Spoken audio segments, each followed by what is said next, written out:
Oh, that's beautiful. Except for pigeons.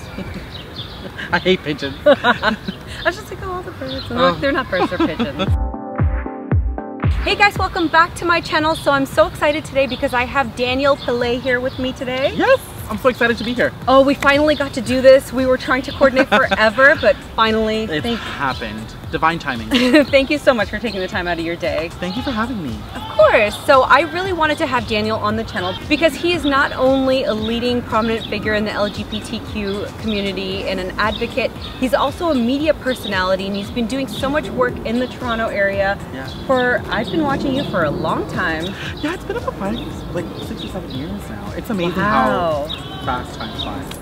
It really does when you're having fun, right? Yeah. So you were hosting Bollywood Boulevard before, right? Yeah, so I was one of the talents. So it was hosted by Veronica Chill. I was like the gossip, the gup-shup kind of a boy on that show. And I was on it weekly, but that was sort of what kind of catapulted everything media-wise, yeah. Very nice, and we actually met. You came over to my house to shoot something for Anoki magazine, and it was, I remember it was a red lip segment. How to rock the perfect red lip. Yeah, that was... For different skin tones, yeah. And you were behind the camera at that time. I was. The joys of outdoor shooting. Well, we're shooting out in a park and there's people everywhere and dogs, but what are you gonna do? So one of the great things about my career is that I've had experience doing all sorts of different things. In front of the camera, behind the camera, lots of production, scripting, helping others with their on-camera performance. That's actually been quite rewarding. And that's what I was doing at that time. I was producing a segment for another host who was interviewing you about the red lip. So, you know, I'm a beauty junkie, so I was having fun regardless. Well, shout out to Kimberly Marquis. Yes! Such a cute girl. Yeah, she was so good. Yeah.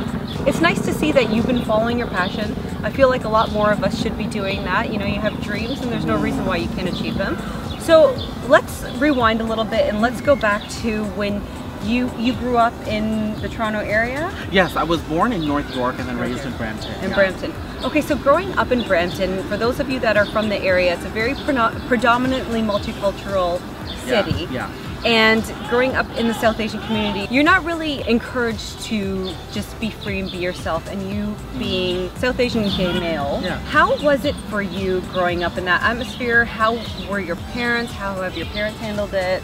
You being so open, and it's honestly, it's so refreshing to see somebody just be able to be so open and be themselves. You know, so a lot of my personality does go into that open, like sort of that open nature you're speaking of. But you know, the reason why I'm so open and I'm so free is because I was just not who I was for a very, very long time, you know? Yeah, I can understand that. I came out to my family when I was 25 years old. Wow. And to me, that's a really long time, you know, when a lot of the people who were my friends or who were not my friends were coming out in their teens, early to late teens.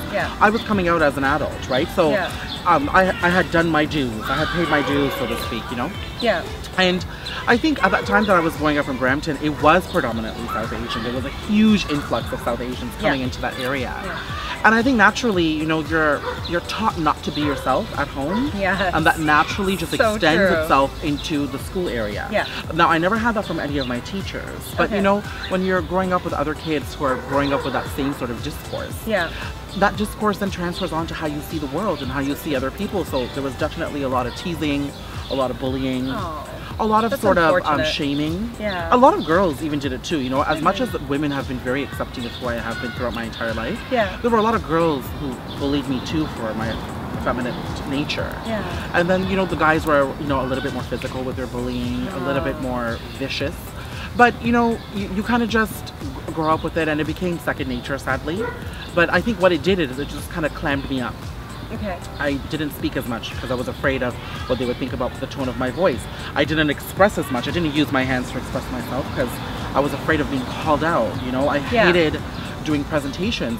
That's where I developed stage fright, and I still have stage fright, which is kind of ironic. No, he's so good on camera. I do things in front of a bunch of people all the time. You do. You see, okay, so just a little digression here. The reason why on-camera stuff isn't so bad for me is because there's a limited number of people around me. I get used to the crew there, and so it's easy, you know. But then, you know, if I had to go to a new show and it's a brand new crew, then all of a sudden I'm nervous again, or doing stage events. And then when you're on camera, you're not thinking about all the people that are watching.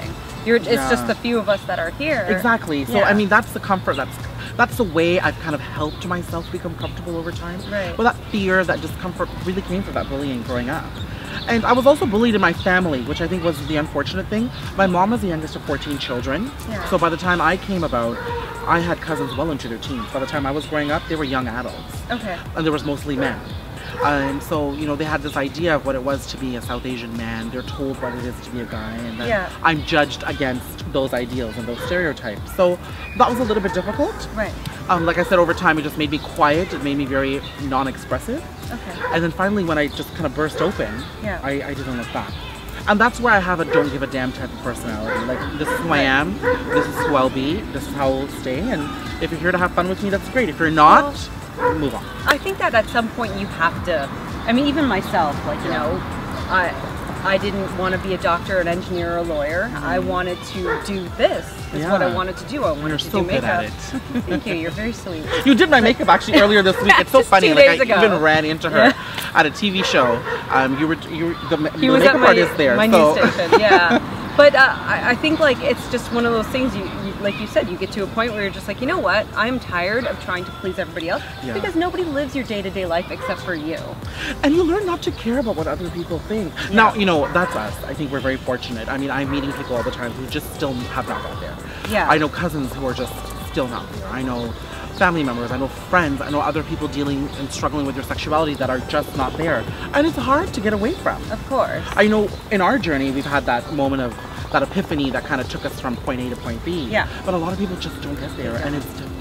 I know, and I think, like, with all of this that I've been, like the inspirational interview series and stuff like that, I really want people to realize that you're not alone, you know, and that we are all here to support each other, and there's no reason why you can't do what you love. You can't be who you are. Because at the end of the day, the worst thing is not being able to feel like you could just be yourself. I know, it is a very crippling feeling. It really is a very crippling feeling. Yeah. And I'm so happy you said that, because I think that's one of the things I took from this media career, that, you know, I was kind of thrust into it. I didn't really train for it. I didn't really go to school for it. It came naturally to me.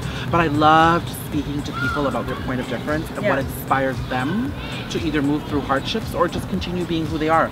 Because in some way, shape, or form, all those little nuggets of information, all those little pieces of advice, all that experience, you know, has affected me in a very positive way. And that's one of the greatest things about speaking to people for a living, right? Yeah. And I think that's exactly what you're enjoying too. You learn so much, or you get that reassurance that you're not alone. Yeah.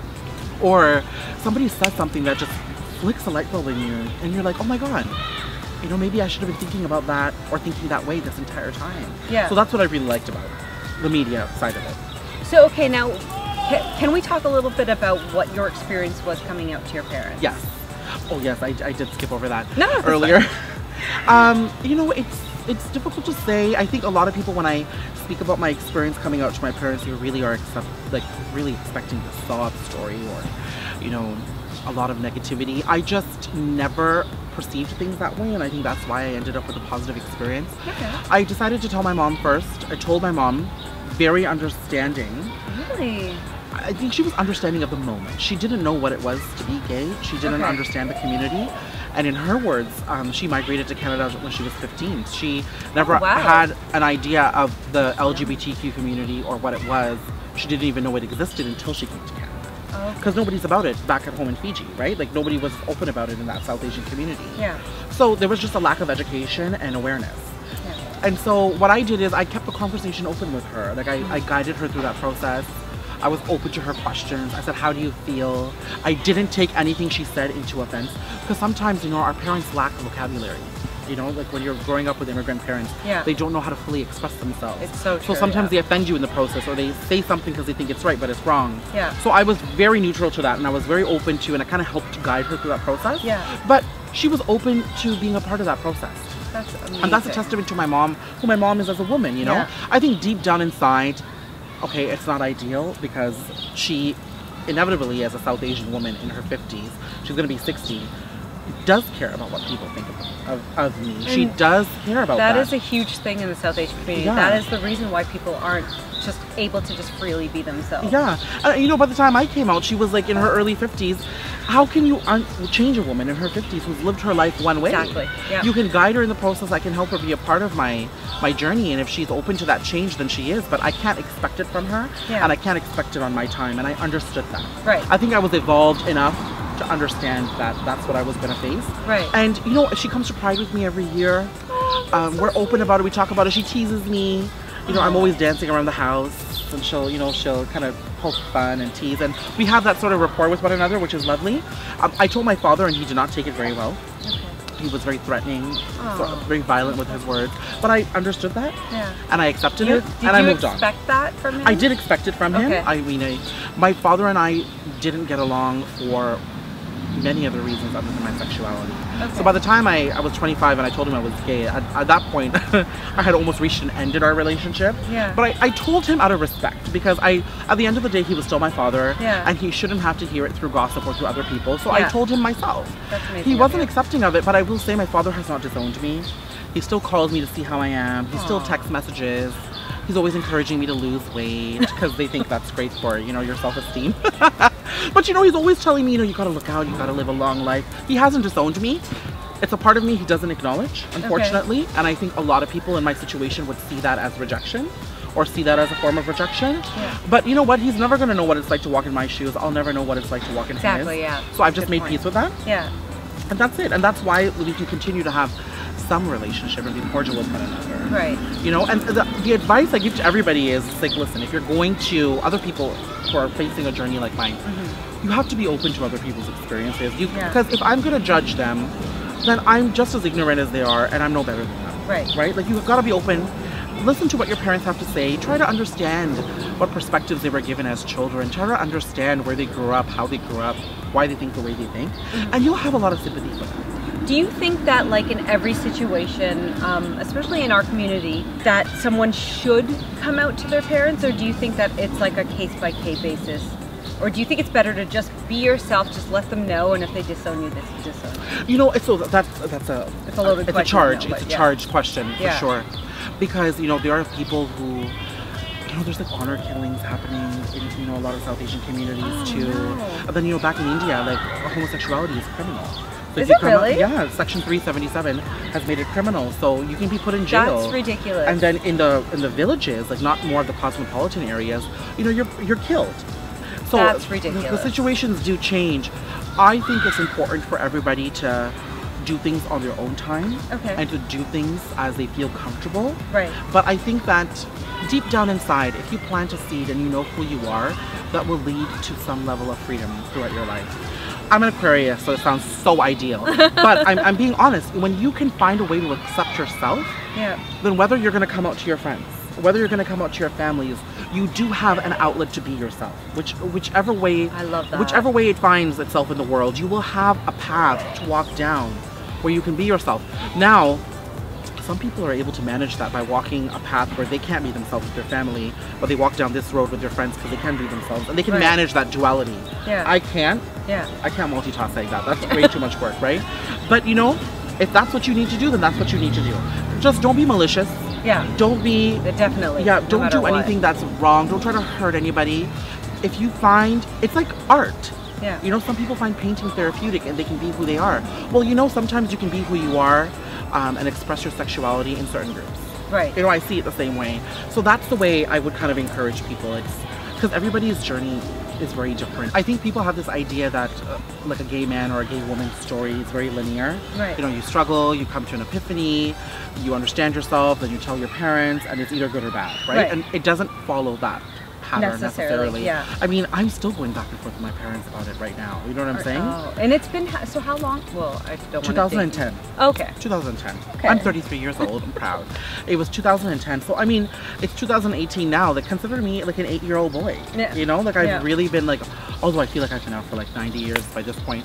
But it's just been a long time. Yeah. But I mean, I'm still having those conversations. You know, there's Yeah. someone's going to say something to my mom that's going to make her feel uncomfortable, right? Do people do that?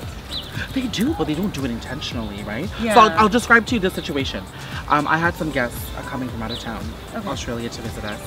And I mean, they're not judging me. They're just seeing me as a 33-year-old single boy. Right. So the aunt sat down and she said, you know, when are we going to get you married? We're going Oh, to of find you like a course, nice of course. girl. Yeah. And my grandmother and my mother immediately fell silent and clamped up because they know I'm gay. Yeah.